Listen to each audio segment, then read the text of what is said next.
Welcome to Cash Rendezvous. I'm Romina Nadakovich. And I'm Kelsey Keller. We've got some great stuff lined up to help you get in the Christmas spirit.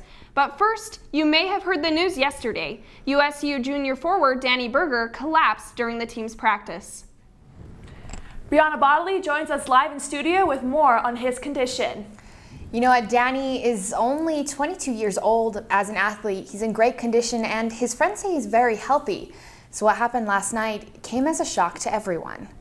Just kind of get that sick feeling in your stomach, just hoping that everything's all right and that he's doing good. Students are still reeling after basketball player Danny Berger collapsed last night on the court. It's really weird for him just to go down without any warning like that. I was completely shocked. USU officials say he wasn't breathing and medical units had to use a defibrillator to revive him. News of his collapse quickly spread from student to student. Danny had collapsed during practice. His heart stopped beating. And rapidly through social media. Hashtags have gone everywhere. Pray for Danny. Facebook has just blown up with support for him, showing him that Aggies all around the state, especially in Logan here on campus, are definitely out there trying to support him and showing him that we're all right there behind him. It spreads like wildfire, and I mean, you can go around, it seems anywhere on this campus right now, and people are going to say, hey, did you hear about Danny? What's the latest you've heard? USU officials say Berger was flown to Murray, where he is now in critical but stable condition. Kalen said this couldn't have happened to a more committed team member. He plays hard, gives it everything he's got. He's been one of the most hardworking players on the team.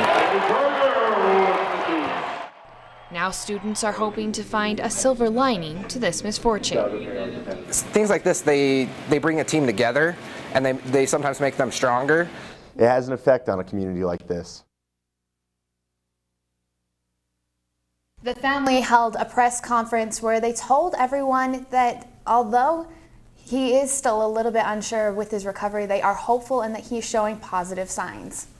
Wow, yeah, I just can't believe that happened. I'm really hoping he pulls through. Yeah, I'm hoping it's nothing too serious. Well, and where they still don't know how it happened, I'm concerned Right. about the other players as well, what might be happening maybe even on the basketball court. Right. We've got a great show for you today, filled with Christmas goodies, winter safety tips, and we'll show you how some countries celebrate Christmas. It's the season of giving, and Cache Valley is already getting into the Christmas spirit. Katrina Warburton shows you how students are helping families in need by decorating Christmas trees. Students are breaking into ornaments of all kinds to decorate trees, not only to get a break from studying, but to help the community for Logan's annual Festival of Trees. The Festival of Trees is one of the longest running traditions at Utah State. We bought all the trees for this activity and invite the students to come and decorate them in whatever organization they're part of.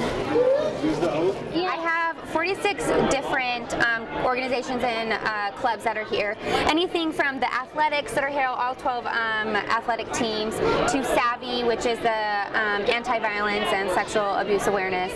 These ornaments have either been purchased or handcrafted by organizations that are supporting the Festival of Trees. We chose outdoor accessories like hats and scarves, and we put flashlights and first aids and hot hands on a tree. We decided to put these things on the tree because they're both practical and they represent our college really well. Anyone can take a look at the decorated trees on the second floor of the TSC this week. Then at the end of the week, the trees will be donated to the Bear River Head Start program.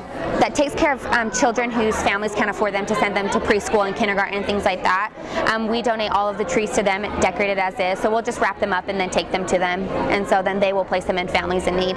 It's being donated to a great cause. Like, we just want to be able to help families in the community, as well as just getting involved with campus events. Katrina Warburton, Cache Rendezvous. If you would like to take a look at the trees, they're on the second floor of the TSC this week. USU Dining Services is helping 3 families in need by sponsoring the annual Sub for Santa auction. You can bid on items such as paintings, USU gear, Twinkies, Zingers, and Ho-Hos, the Battleship game, warm handmade winter hats, fuzzy gloves, soft blankets, the Coca-Cola bear, and a basketball game setup. We have minimum bids on a lot of the stuff. Just put in the minimum bids, or if somebody's bids, you can outbid them. Just what you want to pay and what you want to donate, and all the proceeds go towards the Sub for Santa program. If we get more money than what's expected, we also try to do things of what we feel like that we can also get, and then we just do that. It takes place at the Hub and ends December 7th. What holiday season isn't complete without the giving of delicious holiday treats? That's right. Kelton Wells has a delicious treat for you today that you can share with your friends. Or maybe not. Check out this week's Aggie Kitchen. Hey guys, welcome to an all-new segment of Aggie Kitchen here on Cash Rendezvous. I'm your host, Kelton Wells. The holidays are a great time for getting together with family and friends, and in my family, no party is complete without lots of food, treats, and snacks. So today I've got a super easy recipe for you that's the perfect blend of sweet and salty. They're called Nutty Crunchy Bars, and they're the perfect Christmas finger food. To get started today, you'll need one heavy-duty, medium-sized saucepan, a non-melting rubber spatula or wooden spoon. You'll need one sleeve of club crackers, a half cup of white sugar, 1 cup of slivered almonds, a 1/4 cup of butter, a 1/4 cup of margarine, 1 teaspoon of vanilla, 2 teaspoons of water, and 1 teaspoon of Caro syrup.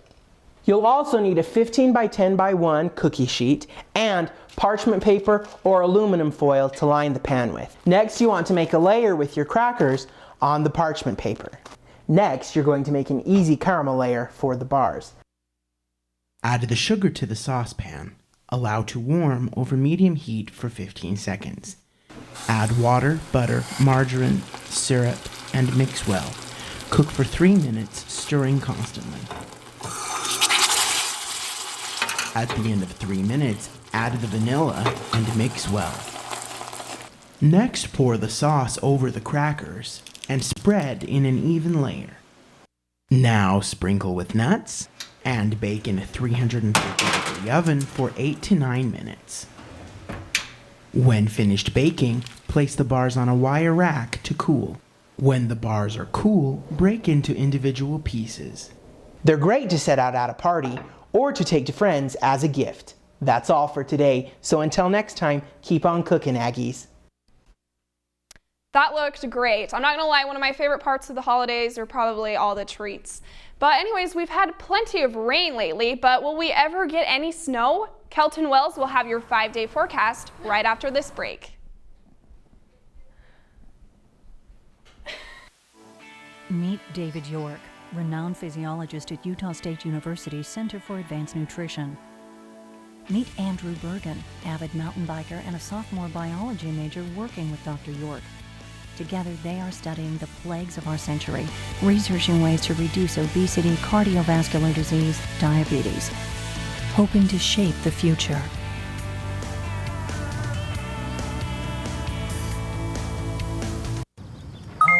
G-Morning, sunshine.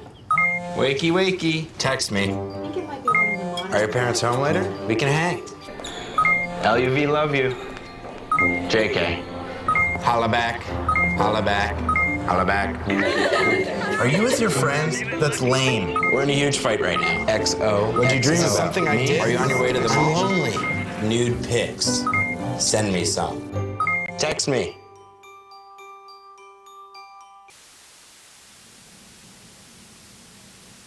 All your cares are over. Not so fast there, pupil. You still need to decide on a career. Don't worry about that, announcer guy. Come on into the Career Center, located in the University Inn, and discuss your goals and concerns with advisors who are here to help you get into the fields that you're interested in. There are many resources, including counseling, a career coach, publications, professional interviews, and much more to help you get that job. The Career Center, 797-777. Welcome to your Cash Rendezvous weather. I'm Kelton Wells. I'm outside right now, and as you can see, it's kind of a dismal day. There's been lots of rain today and kind of cooler temperatures, but unfortunately, it's not been cool enough to get us some snow, and I'm pretty bummed about that. But this moisture is coming from a system developing over the Pacific Ocean, and it is coming because of a river of atmospheric moisture moving our way from the Pacific The dark blue areas you see in this graphic show the high moisture concentrations, and this weather pattern is also contributing to our higher than average temperatures because of the air it is bringing from the Pacific region. In your 5-day forecast, tonight we have a 50% chance of rain. It's going to be cloudy with a low around 33, calm winds growing to about 5 miles per hour after midnight tonight. Tomorrow we have a 40% chance of rain and mostly cloudy with a high near 46. Thursday night we still have a chance of rain before 11 p.m. But after that, we have a chance of rain and snow with a low around 28. The chance of precipitation is 40%, but there is little chance that the snow will stick. On Friday, we have a 20% chance of mixed rain and snow showers with a high of around 39. As Friday night progresses, the chance of snow increases to about 30% with snow accumulation possible. On Saturday, we have a 40% chance of snow with a high of around 33 and a low near 14, and 1 to 2 inches of snow possible. I've got my fingers crossed. And then on Sunday, we have only a slight chance of precipitation with a high around 31 and a low near 13. Now, while we don't have much snow here in the valleys, we do have some snow coming in the mountain areas. So coming up on Cache Rendezvous, we're going to give you some tips for you to keep safe on the slopes this winter season. Stay tuned.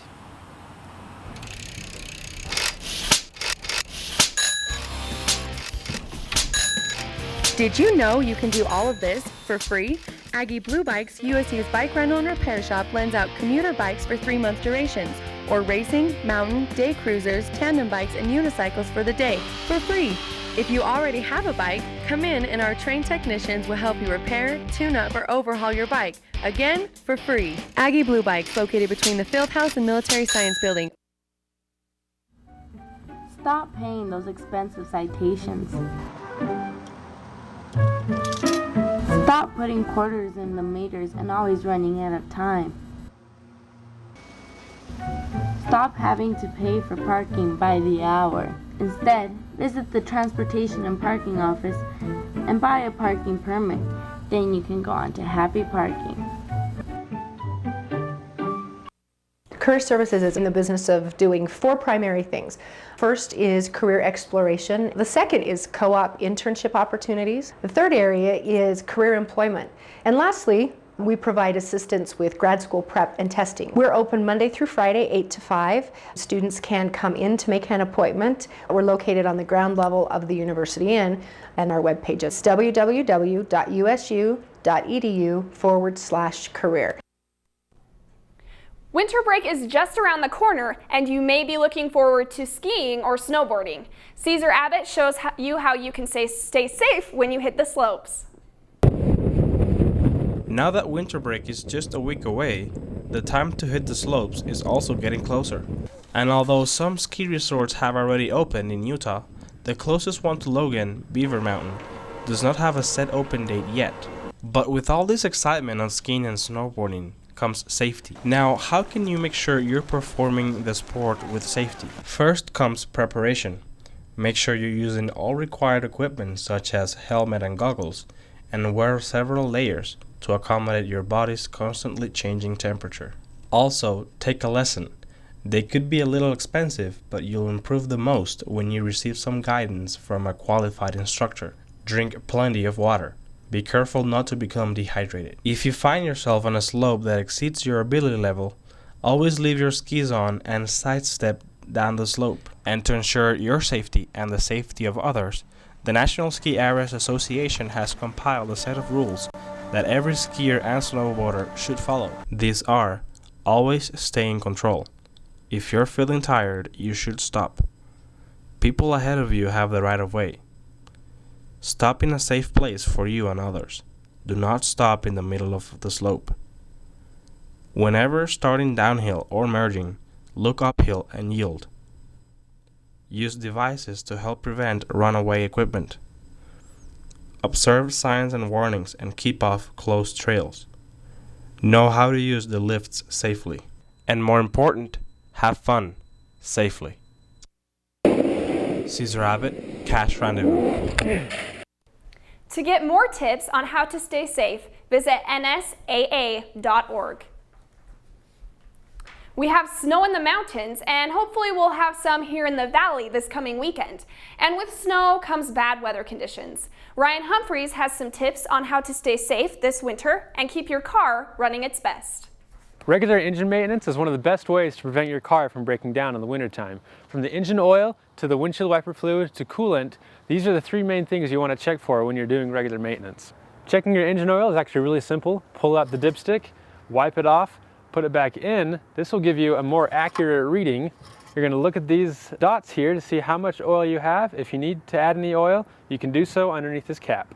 Washer fluid is one of the most simple and easy things to do, yet it's one of the most often overlooked. It's really easy to do. Look for the reservoir labeled washer fluid only, pop the top, and fill it up.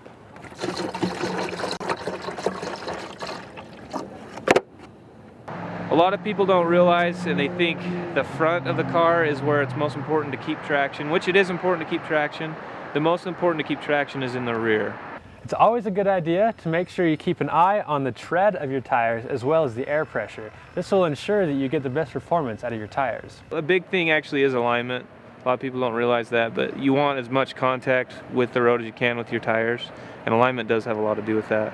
If worst comes to worst, you do want to be prepared. Have a blanket, a first aid kit, and a pair of jumper cables in your trunk at all times if you ever need them or you ever get stranded on the side of the road. Always have blankets, warm clothes. Even if you think you're just driving down the road, it's always smart to at least have a coat in the car because you never know if you have to walk. To check current road conditions, dial 511 or visit commuterlink.utah.gov. Peter Jackson's first installment in the Hobbit trilogy comes out in less than 2 weeks. And even if you don't like or care about The Hobbit, there may be something for you to be excited about. Emily Landine is with us live. Emily, what are you wearing? Hey guys, well this is my Hobbit dress. I made this over Thanksgiving break. And whether you're a Lord of the Rings fan like me or not, Peter Jackson says that he's changing the way we watch movies. Yours is precious, then we eat it. All your favorite characters are back, along with some new faces. But the way you'll see all of this is unlike ever before. In the movie, this film is really breaking new grounds in many ways as far as the technology of the filming goes. Starting with the frame rate. Most movies up till now were filmed at 30 frames per second, but The Hobbit was filmed at 48. It's like the back of the cinema has had a hole cut out of it where the screen is, and you're actually looking into the real world. The 3D is different too. When filming in 3D, you need 2 cameras, one for each eye. But most 3D cameras are too big to match the distance between the human eyes. The Hobbit has a solution. One's left eye, one's the right eye. One shoots through a mirror, the other one bounces off a mirror, and so the two images are perfectly overlaid. And they're filming 3D live, so they can control how much 3D is happening and when. We're watching the movie in 3D as we make it. That looks so good. While the 3 films are being released in increments, filming is complete. And like Lord of the Rings films, they are long. The Hobbit trilogy was digitally recorded, but if it were shot on film like this, they would have used close to 23 million feet of film. This footage is from all over New Zealand, from rivers to mountains to the places where it all began.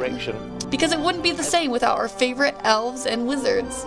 I still can't quite get over being on set with Ian as Gandalf and then, Kate Blanchett with Galadriel and Hugo with Elrond, and you just feel like you step back into a movie again. All right, and The Hobbit will come out December 14th. I will at least be there in my Hobbit dress, all ready to go at midnight. And it'll be really cool just to see all this new stuff they're doing and to kind of really get that experience. So I'll be there, and I hope you guys will too. Let's go back to you guys. Thanks, Emily. I loved the book, so I'm excited to see what it'll be like as a movie. Are you planning on going? No, I need to watch the Lord of the Rings movies first. Oh, there you before I get go. into The Hobbit. So I know I'm a little lame right now. Lord of the Rings marathon. Here Yeah, we come. exactly. So, Romina, what is your favorite Christmas song? Oh, goodness. There are so many. But if I had to pick right now, I would probably say, what was that? Oh, my gosh, not Jingle Bells. I'll Be Home for Christmas. Oh, that one's a classic. Good choice. Yeah. And at Pickleville Playhouse's musical, I Believe in Christmas, you can hear all kinds of festive songs, some of which you won't catch anywhere else. For the month month of December, a bunch of elves are taking over the stage at the Eccles Conference Center to spread some Christmas spirit through song, dance, and hip-hop. The musical I Believe in Christmas keeps many audience members coming back for more laughs. This is our 4th year coming, and we just get such a kick out of it. We just keep wanting to come back. Perhaps people keep coming back because this is a one-of-a-kind original written by Cache Valley resident T.J. Davis, who also plays the parts of Brandon and Buster the Elf. TJ never thought his career would be on stage, but once he started writing shows, the seats started filling up. There's no feeling like that, to sit down and have ideas and feel like they're not coming from you, but they're coming through you. And a few of the actors also take the part of college students when they aren't performing. We've been rehearsing mostly on the weekends because a bunch of us are still in school. So we're trying to juggle school life and then rehearsals as well. After the show, it's basically get all the stuff packed up real quick and then head back home to study. But despite the hard work, the cast says the payoff is definitely worth it. The other night there was a couple of kids that before they even sat down, they recognized me and they shouted Gizmo, and that just warms your heart. It's a lot of fun. The musical runs through the 15th of December at the Eccles Conference Center here on campus. When we come back, we'll show you some holiday traditions from around the world. And buying someone 12 days of Christmas gifts can be pretty pricey. We'll tell how much you'd actually spend.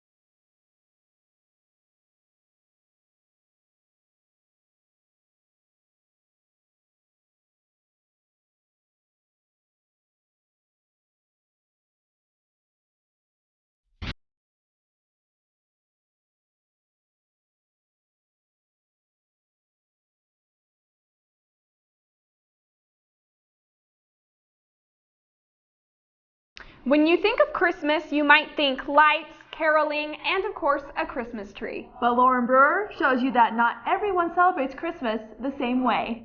Merry Christmas. Christos Rodi. Milad Majid. For most of us, the big day is December 25th, but not all of us celebrate Christmas in the same way, or even on the same day. A holiday season starts from the New Year's Eve. So it's December 31st, January 1st, that's the New Year. And then we have the Armenian Christmas on the January 6th. The phrase we use in Macedonia to congratulate Christmas is Christos Rodi, which basically means Christ is born. We don't actually use the phrase Merry Christmas as in the Christmas of it, but as in we congratulate each other like the birth of Christ. In here, like people eat turkey as traditional, but in Japan, like we eat chicken pretty much. So like the KFC is a pretty big thing in Japan. My house don't eat the KFC. A lot of people eat the KFC for Christmas. There are some countries that have traditions that are very similar to ours, such as putting up a Christmas tree. They just aren't countries that we would expect, like Lebanon. I was raised as a Muslim, but we still learn about Christmas. We celebrate it with them. A lot of Muslims as well, they put trees. The whole city will be full of lights and full of Christmas trees as well. Lauren Brewer, Cache Rendezvous. Keeping with the international theme, the Global Affairs Committee brought holiday culture to campus yesterday with their program, Holidays Around the World. It doesn't make you any weaker as a person. It doesn't mean you're going to Global and local students gathered around the top floor of the business building to listen to Professor Cannon talk about different cultures and holidays around the world. With some live entertainment, students snacked on free food and socialized with each other to build connections around the world. This event is to help students who are from abroad network with students who are here and to enhance their experience here at Utah State, especially in the Huntsman School of Business, and then also to network with alumni who may be going abroad back to their home countries in order to build the base of the Huntsman School of Business abroad. So Romina, are you ready for finals? I actually am. I only have one final. Oh, lucky you. So while you only have one final, some other students are stressed to the max with their upcoming finals. Others might take things less seriously though. Our Steve Kratz shows you a group that likes to use the bumps in life to catch some air. Today we're just riding our bikes, trying to hit the jumps, trying to get as much riding time as we can before snow falls and winter sets in. It's almost finals week, and so it's a stress reliever, I guess. Some of the kids here I've only ridden with once. Others I've ridden with a bunch. Some I've ridden with since I was in high school, so it's just a slowly growing group of friends.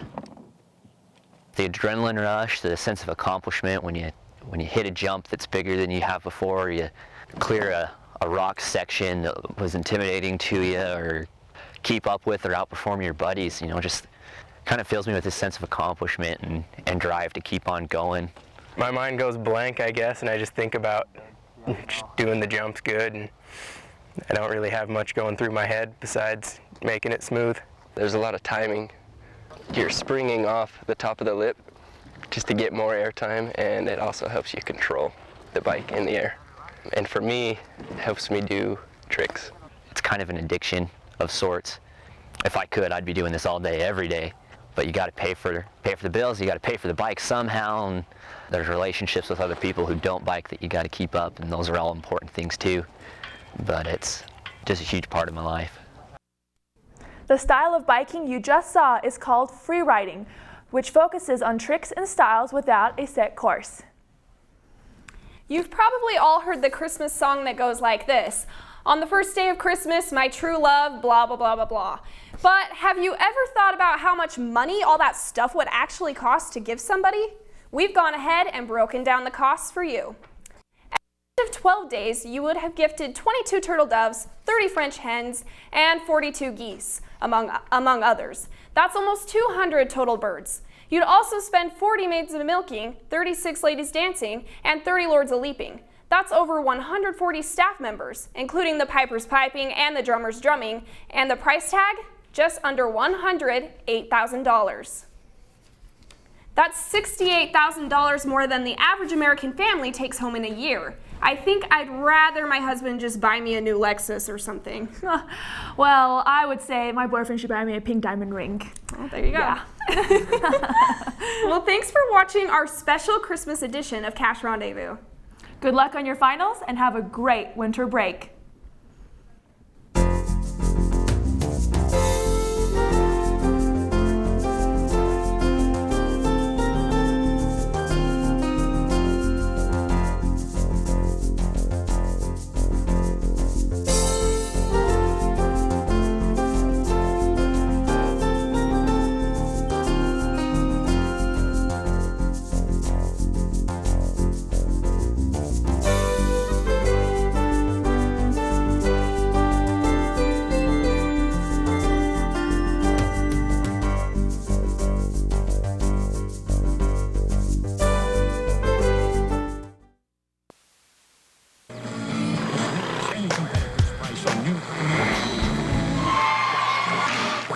Your hearing is important. Take care of your ears. The USU Speech, Language, and Hearing Center offers a full audiometric evaluation. A hearing test for students costs just $15 and is also open to the general public. Custom earphones and plugs can also be made along with a full examination of the overall health of your ears. Hearing. It's a precious thing.